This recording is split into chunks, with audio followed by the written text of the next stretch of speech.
If you've ever replayed a conversation in your head until you couldn't sleep, this video is about you. Most people won't admit they're stuck in this, because the moment you realize you're trapped, you have to face what put you there.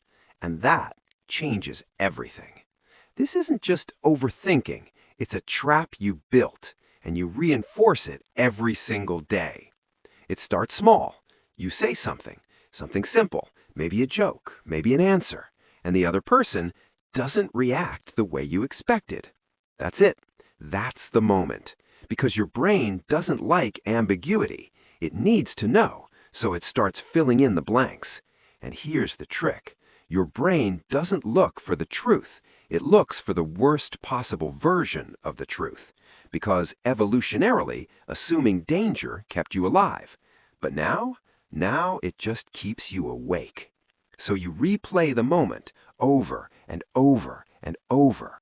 You analyze their tone, their body language, the pause before they spoke. You build entire stories from a half-second of silence. And the worst part?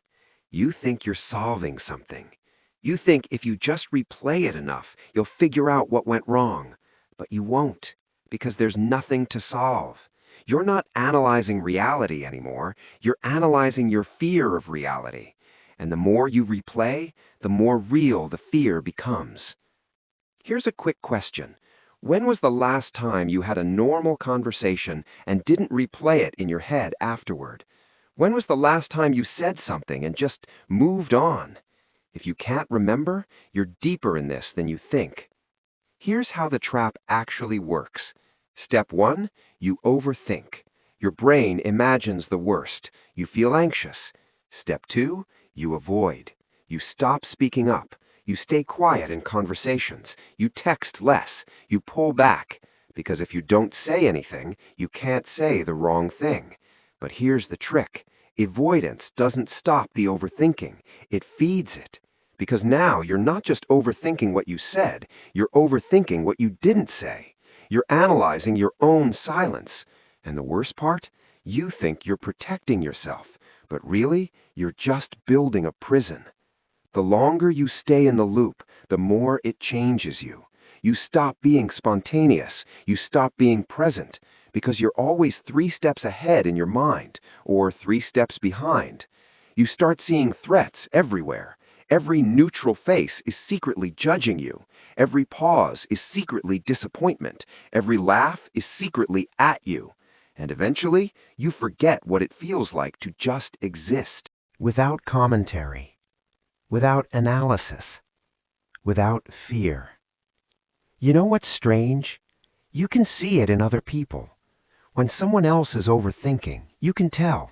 You can see them spiraling. And you want to tell them, stop, you're fine, it's not that deep. But when it's you can't stop, because it is that deep. At least, that's what it feels like. So let me ask you again, how many hours have you lost replaying moments that no one else remembers? Here's what no one tells you. The loop isn't random. It has a purpose. Not a good purpose, but a purpose. Overthinking is a defense mechanism. Your brain believes that if you analyze every possible outcome, if you prepare for every possible judgment, you'll be safe. But that's a lie, because you can't prepare for something that doesn't exist. You can't defend against threats you're imagining. And the more you try, the more exhausted you become. The loop doesn't protect you. It drains you. It takes your time, your energy, your confidence, and it gives you nothing except the illusion of control. And if you've tried to stop, you know it doesn't work. Because people say things like, just stop overthinking, just let it go, just be present, as if it's that simple. But it's not, because the loop has momentum.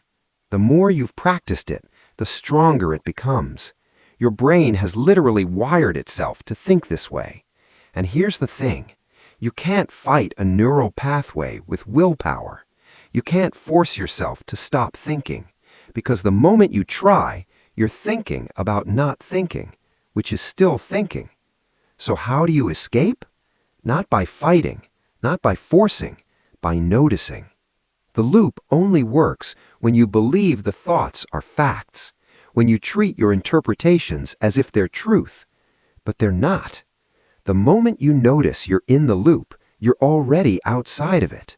Not permanently, not perfectly, but enough. Because the trap collapses the moment you stop feeding it, the moment you stop replaying, the moment you stop asking, what did they mean, and start asking, why do I need to know? Here's the only rule you need.